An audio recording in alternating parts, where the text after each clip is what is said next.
नमस्कार स्टूडेंट, मैं आरपी सिंह मेरे चैनल आरपीएस फिजिक्स क्लासेस में आपका स्वागत करता हूं। आज के सेशन में हम लेकर आए हैं म्यूचुअल इंडक्शन, इलेक्ट्रोमैग्नेटिक इंडक्शन का। तो इसके लिए म्यूचुअल इंडक्शन का एक एक्सपेरिमेंट देखने के लिए पहले हम क्या करते हैं कि एक कॉइल बनाते हैं और ये कॉइल को हम कॉपर वायर से बाइंडिंग कर देते हैं। तो इसी जो हमारा फ्रेम है, कोर है, उसी पर हमारी प्राइमरी कॉइल भी होगी और सेकेंडरी कॉइल। तो दोनों कंडीशनों में सेम होगा। यहाँ पे हमारे पास कॉपर वाइंडिंग है और यहाँ पे भी कॉपर वाइंडिंग है कोर के ऊपर। अब क्या करते हैं कि जो हमारी विच circuit connected to AC source called primary coil and which circuit connected to galvanometer या bulb called secondary coil. Uh, both coil do not interrelated. दोनों कॉइल जो होती हैं वो एक दूसरे से किसी रूप में जुड़ी नहीं होती हैं और जो हमारे कॉपर वायर होते हैं वो सेपरेटेड होते हैं। ये हमारे पास है। जैसे हम इस प्राइमरी कॉइल में हम करंट फ्लो कराते हैं, यानी एसी सोर्स से जोड़ते हैं।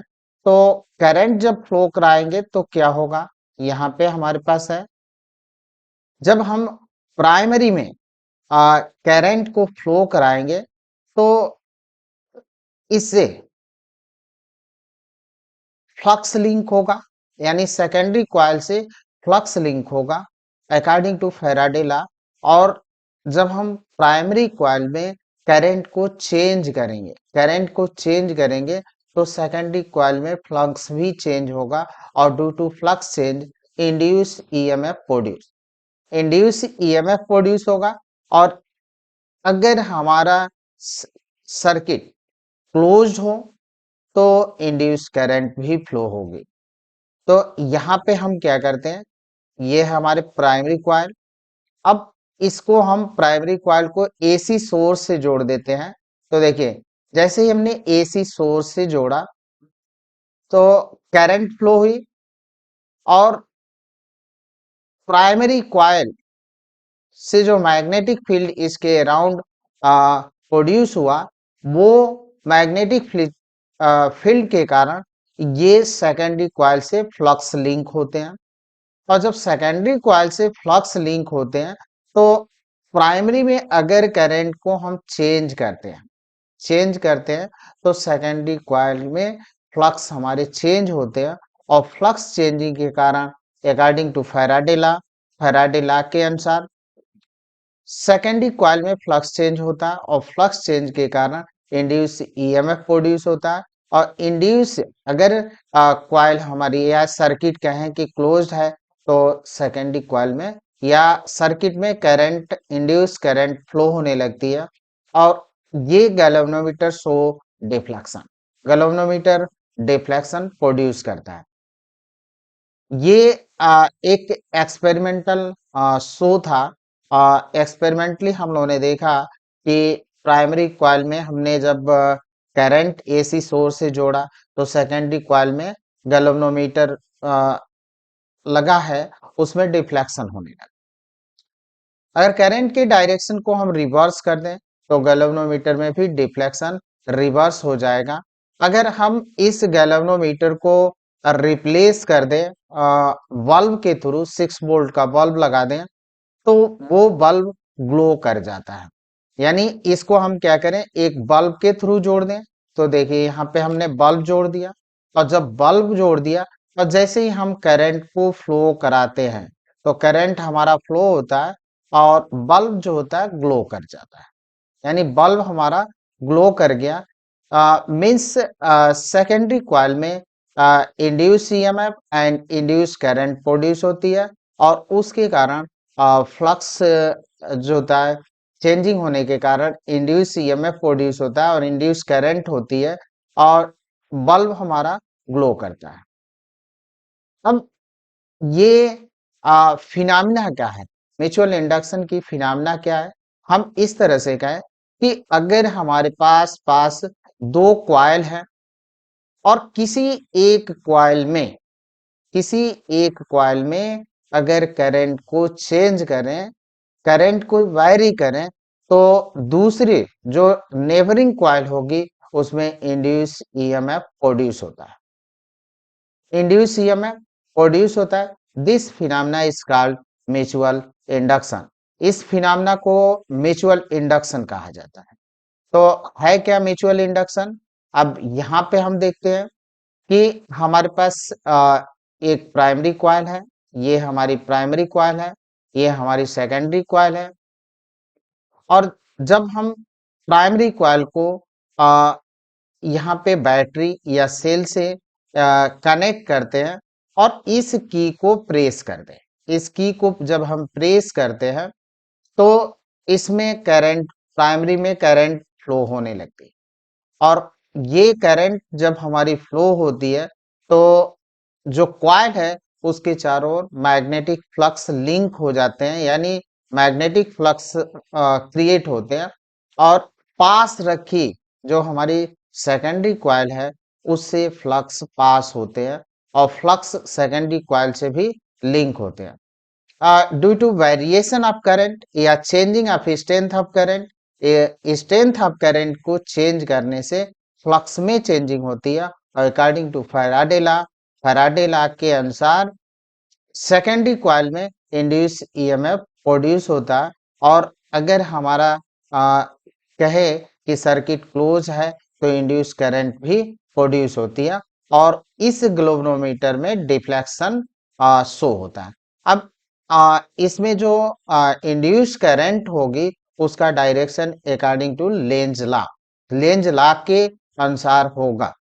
तो अब इसको हम डिफाइन कर सकते हैं। Mutual induction is the property between to current carrying coil when the strength of the current in one coil changes, a change take place in the magnetic field around. As the result of this, an EMF is induced in the second coil.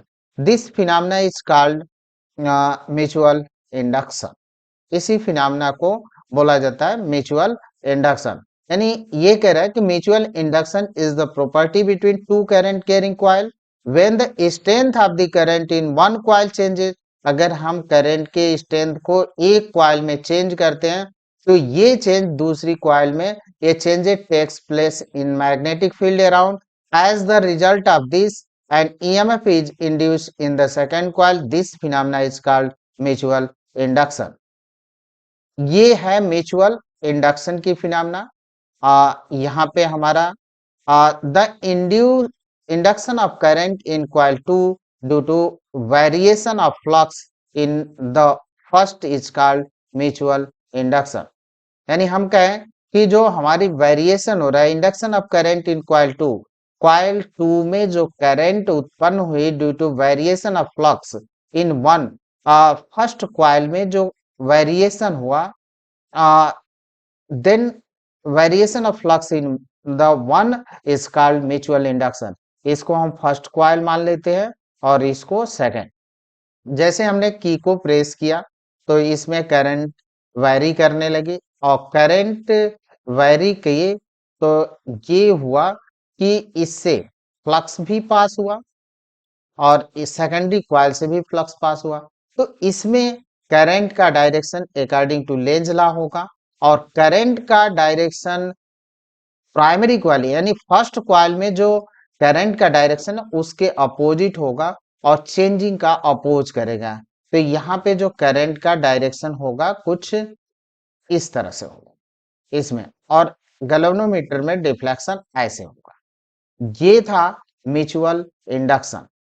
अब आते हैं हम लोग देखते हैं coefficient of mutual induction. Coefficient of mutual induction क्या होगा? तो कोफिशिएंट ऑफ म्यूचुअल इंडक्शन कहता है कि अब यहाँ पे है क्या कि हमारे पास दो कॉइल थे।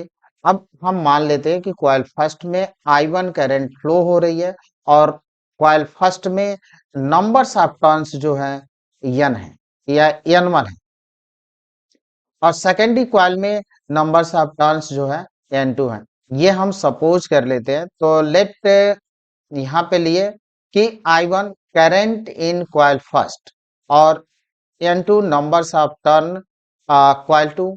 तो नंबर्स ऑफ टर्न्स जो होते हैं कॉइल 2 में n2 है, I1 करंट हम कॉइल फर्स्ट में फ्लो करा रहे हैं, देन जो फ्लक्स लिंकेज होगा n2 phi2 total number of flux linkage in coil 2। तो जो टोटल यानी ये कहें कि ईच कॉइल से कितने फ्लक्स लिंक हो रहा है, phi2 फ्लक्स लिंक हो रहा है।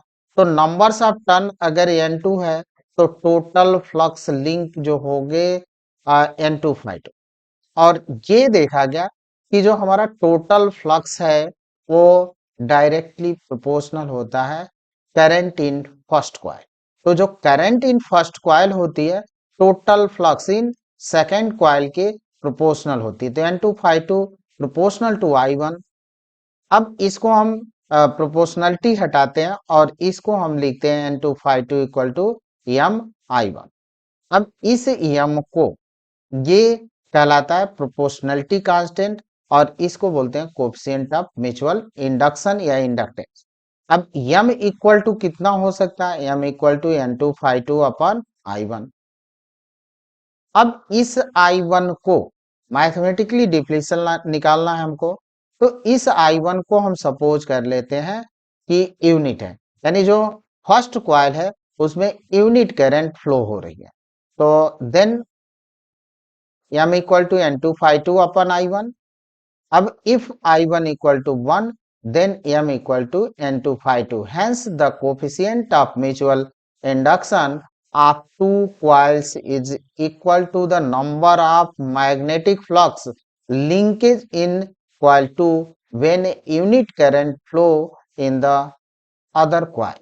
यानी एक कॉइल में अगर यूनिट करंट फ्लो हो रही है तो दूसरी कॉइल में टोटल नंबर ऑफ फ्लक्स जो होगा लिंक होगा वो mutual coefficient of mutual induction कहलाएगा।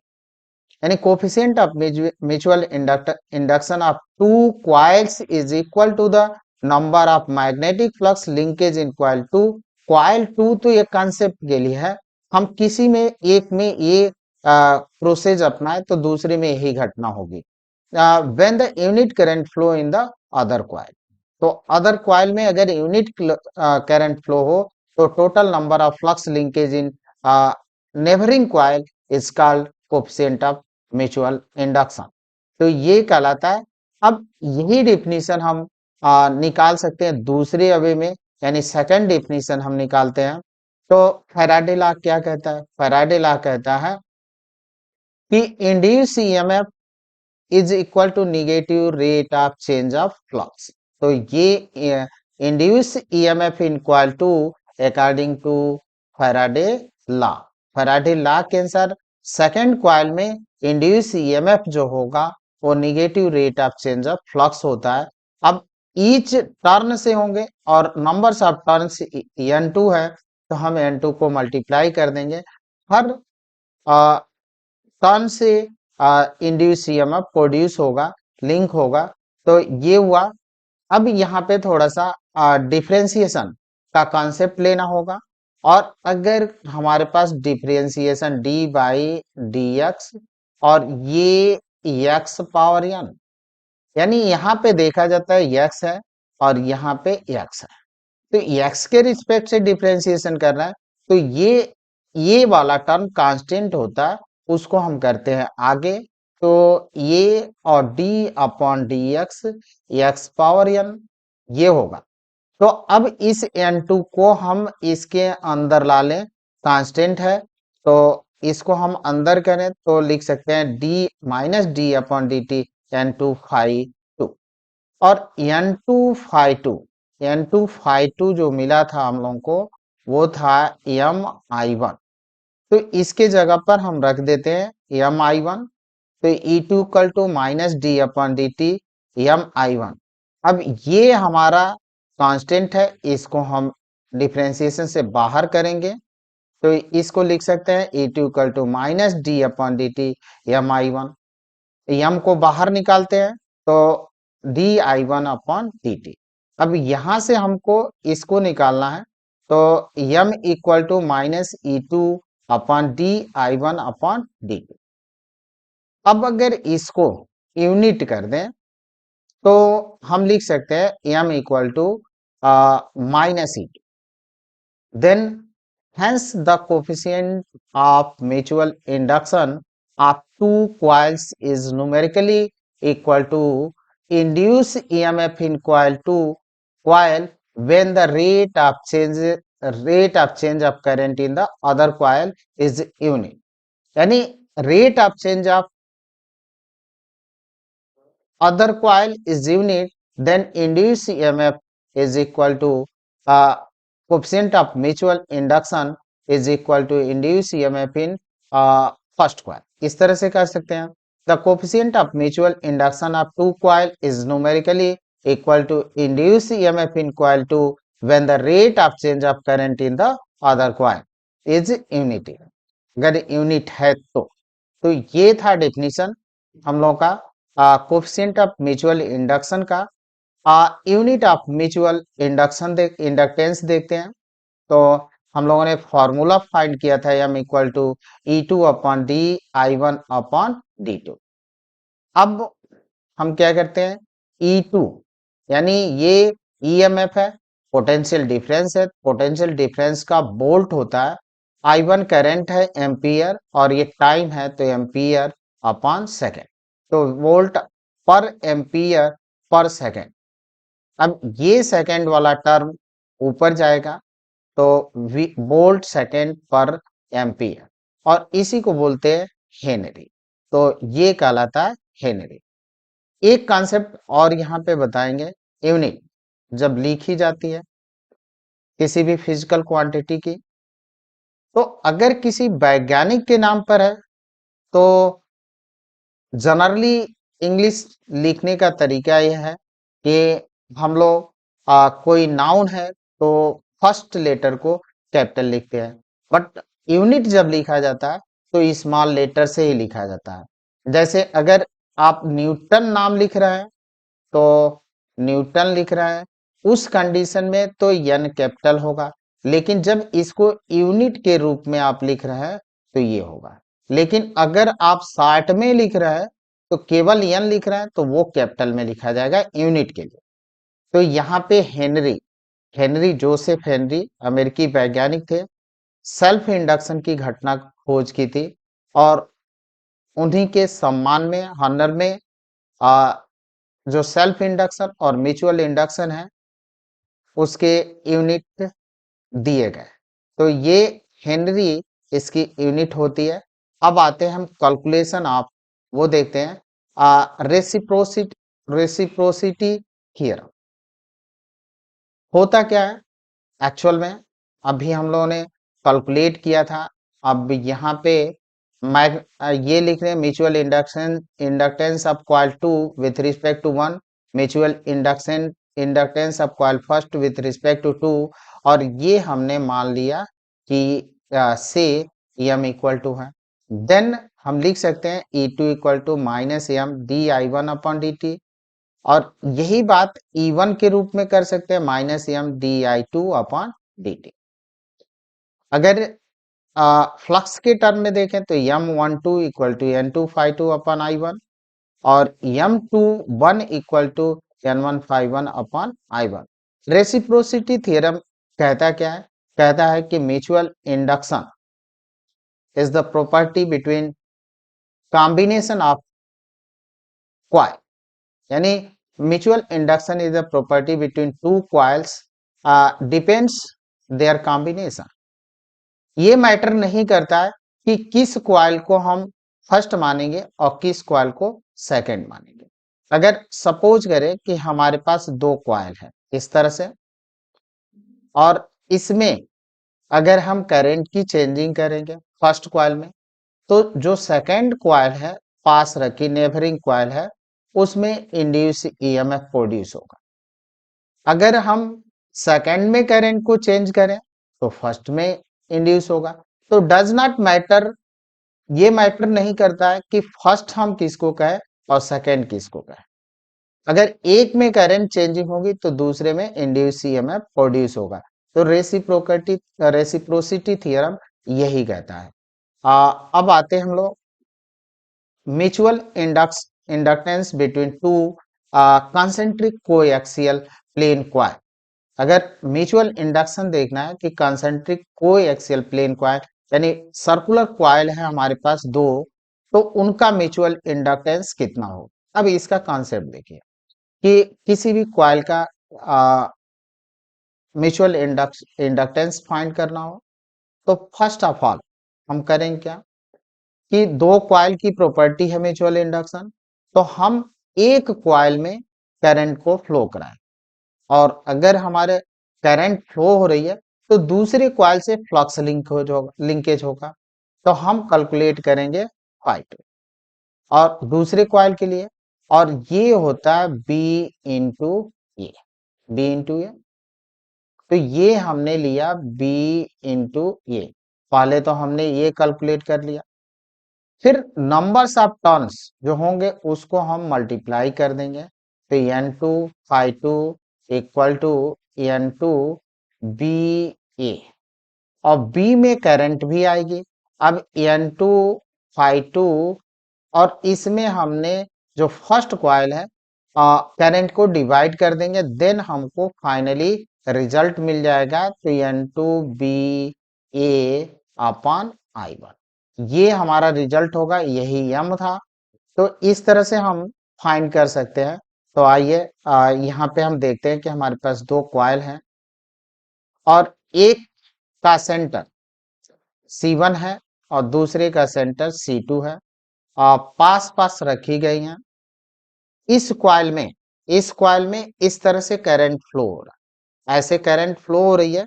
अगर फर्स्ट कॉइल हम सपोज करें तो इसमें करंट, तो मैग्नेटिक फील्ड का डायरेक्शन इस तरह होगा, मैग्नेटिक फील्ड का डायरेक्शन ऐसे होगा।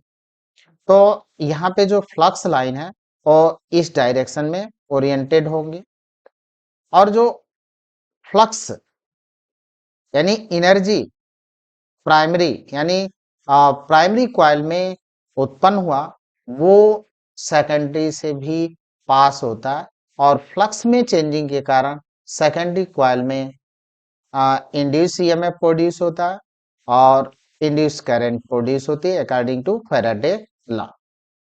अब ये सेकेंडरी है, सेकेंडरी का में करंट का जो डायरेक्शन होगा वो अकॉर्डिंग टू लेंज लॉ के अकॉर्डिंग होगा। तो हमको म्यूचुअल इंडक्शन, तो जब हम प्राइमरी यानी फर्स्ट कॉइल C1 कॉइल में सर्कुलर कॉइल में करंट फ्लो कराएंगे तो इसके सेंटर पर मैग्नेटिक फील्ड उत्पन्न होगा, और वो मैग्नेटिक फील्ड कितना होता है, तो यहाँ पे magnetic field at the centre of coil first, ये होगा B equal to mu zero N1 I1 upon 2 R1, where N1 is numbers of turns in first coil, I1 is current flow in first coil, and R1 is the radius of first coil. अब secondary से कितना flux link हुआ उसको हम calculate करेंगे। तो secondary से flux linked every turn of coil two, कितना फ्लक्स हुआ phi two B A two. अब बी ले लेते हैं, तो B mu zero N1 I1 upon 2 R1, और ए टू सर्कुलर कॉइल है तो उसकी एरिया हो जाएगी pi R2 square, where R2 is the radius of secondary coil. अब इसमें हम N2 को मल्टीप्लाई कर देते हैं, तो या ऐसे करें कि M equal to N2 phi two upon I1। तो अब N2 फाइव टू, यहाँ पे फाइव टू की वैल्यू पुट कर देते हैं, देन हमको मिल जाएगा result mu zero N1 N2 I1 upon 2 R1 I1 pi R2 का स्क्वायर। I1 से I1 कैंसिल हुआ, देन हमको रिजल्ट मिलेगा M equal to mu zero N1 N2 upon 2 R1 multiplied by pi R2 का whole square. ये result होगा plane coil के लिए। अब एक और कैलकुलेशन करेंगे हम लोग, और वो कैलकुलेशन है mutual inductance of A solenoid surrounded by A coil. एक सोलिनॉइड है और एक सर्कुलर कॉइल से सराउंडिंग है। तो यहाँ पे हम लेते हैं, देखें कि हमारे पास एक सोलिनॉइड है जिसकी रेडियस r1 है और एक सर्कुलर कॉइल से सराउंडेड है और ये आ, इसकी लेंथ है L1 और ये जो सर्कुलर कॉइल है उसका रेडियस है R2। अब जब हम सोलिनॉइड में करंट फ्लो कराएंगे, suppose a coil is N2 turns and radius R2 surrounding a long solenoid of length L1, radius R1 and numbers of turns N1। हमने सपोज कर लिया कि इस कॉइल सर्कुलर कॉइल में N2 टर्न्स है, radius R2 है और जो सोलिनॉइड है उसकी लेंथ L1 है, रेडियस R1 और नंबर्स ऑफ टर्न्स N1 है। अब यहाँ से कि let I1 current flow in solenoid, इसको हम फर्स्ट मान लेते हैं। तो सोलिनॉइड में करंट हमारी फ्लो हो रही है, तो magnetic field mu zero N1 upon L1 I1 ये होता है सोलिनॉइड के केस में। सोलिनॉइड के एक्सिस पर जो मैग्नेटिक फील्ड होती है B equal to mu zero और ये होता है N I, where n is the numbers of turn per unit length। ये numbers of turn है पर यूनिट लेंथ हुआ। तो इसको हम इस तरह से भी लिख सकते हैं म्यू जीरो n अपॉन यल और ये हो गया I। तो ये मैग्नेटिक फील्ड होगा on the axis of solenoid. Outside में मैग्नेटिक फील्ड जीरो होगी क्योंकि जो सोलिनॉइड होता है, लॉन्ग सोलिनॉइड होता है, उसके इनसाइड एक्सिस पर मैग्नेटिक फील्ड यूनिफॉर्म होती है, आउटसाइड में मैग्नेटिक फील्ड जीरो होती है। तो ये हमारा हुआ magnetic flux through coil. Magnetic flux through coil कितना हो, phi two equal to B A solenoid. अब सोलिनॉइड की एरिया यहाँ पे लेंगे बी इंटू पाई R1 का वर्ग। मैग्नेटिक फील्ड इसकी, अब इसमें हम N2 को मल्टीप्लाई कर दें तो N2 म्यू जीरो हुआ हमारा N1 अपन L1 I1। यहाँ से V की वैल्यू पुट कर रहे हैं, N2 हमने मल्टीप्लाई कर लिया N1 L1 I1 पाई R1 का स्क्वायर।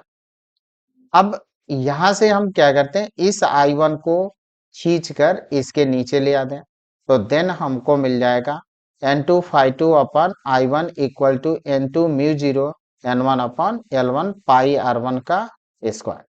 ये होगा, ये रिजल्ट मिला। अब यही हमारा यम है तो इसको हम इस तरह से लिख सकते हैं m equal to mu zero N1 N2 pi R1 का square upon L1।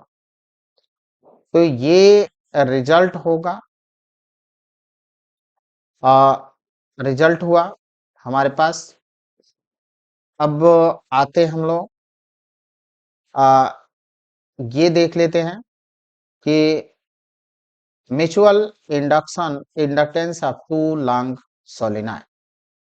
Mutual inductance of two long solenoid कैसे हम लोग फाइंड करेंगे। पहले हम देखेंगे कि किस में करंट फ्लो करा रहा है और दूसरे से कितना फ्लक्स लिंक हो रहा है उसको कैलकुलेट करेंगे। तो हमारे पास आ, दो लॉन्ग सोलिनॉइड है और दोनों की एक्सिस जो है वो सेम, ये एक्सिस है सेम है और जो हमारा जो आउटर सोलिनॉइड है उसका रेडियस R1 सपोज करते हैं और जो इनर सोलिनॉइड है उसका रेडियस हम R2 सपोज कर लेते हैं। Numbers of turn outer solenoid का N1 और इनर सोलिनॉइड का N2, बोथ के लेंथ को हम L सपोज कर लेते हैं, दोनों के लेंथ जो है L है। अब यहाँ पे हम मान लेते हैं कि firstly current I2 pass in inner solenoid. Inner solenoid में हम करंट को पास करा रहे हैं तो flux link magnetic field setup S2 due to I2 कितना magnetic B2 equal to mu zero N2 I2 और इसी को हम लिख सकते हैं mu zero N two upon L I two. ये तो इस जो इनर सोलेनॉइड है उसके एक्सिस पर मैग्नेटिक फील्ड होगा, और इस मैग्नेटिक फील्ड, अब मैग्नेटिक फील्ड निकल गया तो हम फ्लक्स की कैलकुलेट कर सकते हैं, और फ्लक्स हमारा होता है बी। तो फ्लक्स को हम कैलकुलेट करें तो total magnetic flux linked with outer solenoid, कितना फ्लक्स लिंक्ड होगा, एन वन फाइव वन, हमने फाइव वन में एन वन को मल्टीप्लाई कर दिया तो n one b two A one, area of outer solenoid. तो n one phi one equal to N one b two की value रखे mu zero N two i two, और ये है ए वन। अब यहां से जो I2 है इसको हम इसके नीचे ले आ दें तो ये हमको मिल जाएगा N one phi one upon I two N one mu zero N two A one. ये रिजल्ट होगा, तो इसको हम इस तरह से लिख सकते हैं mutual inductance of coil first with respect to coil second.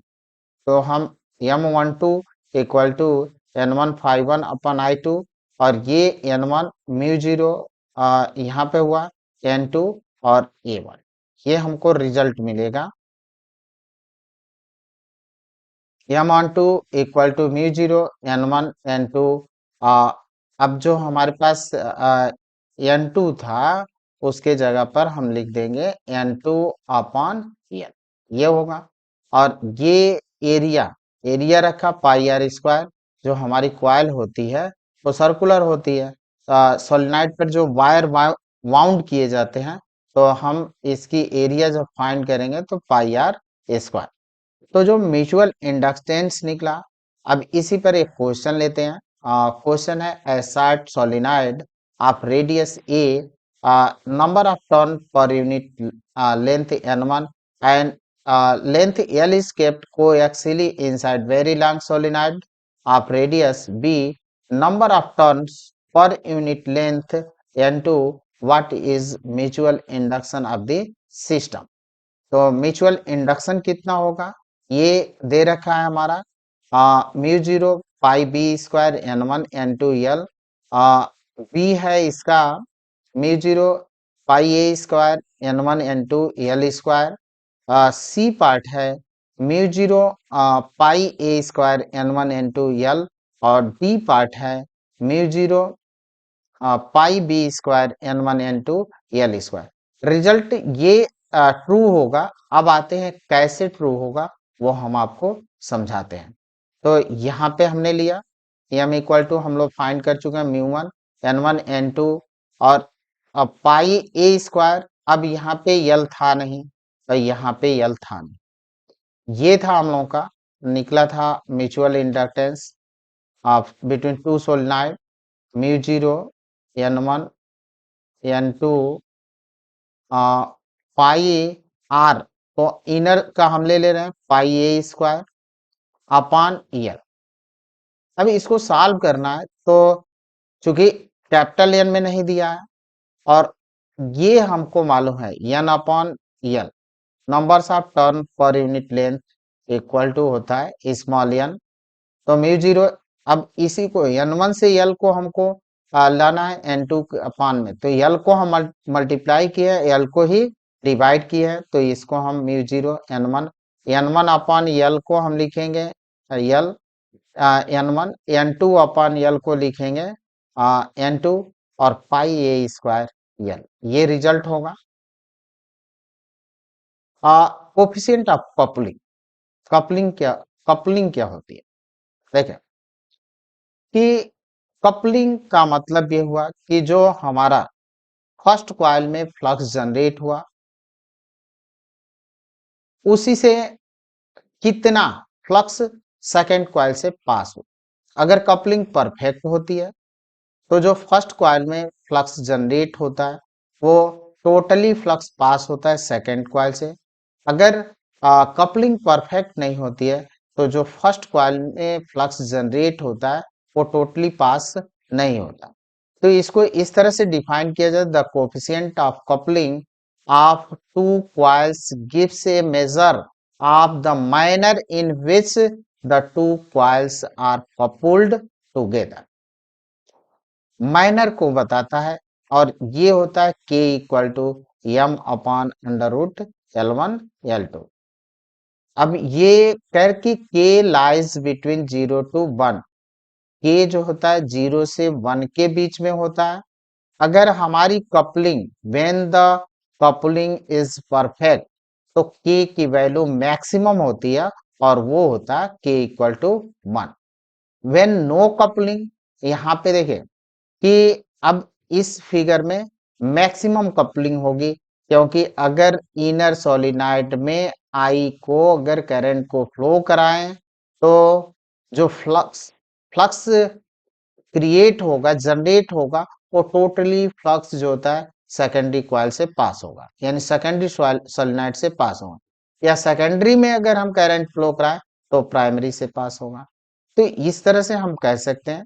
अब ये है हमारा, देखें कि ये था। अब आते हैं कि अगर यहाँ पे देखें कि अगर इसको हम सेकेंडरी मान लें, इसको प्राइमरी मान लें, तो यहाँ से जो फ्लक्स जनरेट होगा वो when there is no coupling. अगर कपलिंग, यहाँ पे कपलिंग नहीं हो रही है, क्योंकि इससे जो प्राइमरी से फ्लक्स जनरेट होगा तो सेकेंडरी से पास ही नहीं होगा। तो उस कंडीशन में जो के होता है उसकी वैल्यू 0 होती है, यानी कोफिशिएंट ऑफ कपलिंग जो होता है मिनिमम होता है।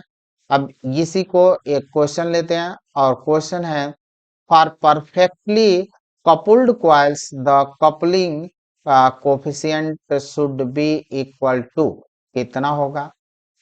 ये 1, ये होगा बी आपका 0, ये आप लिख सकते हैं इनफाइनाइट, और सी डी होगा वो है मोर देन 1।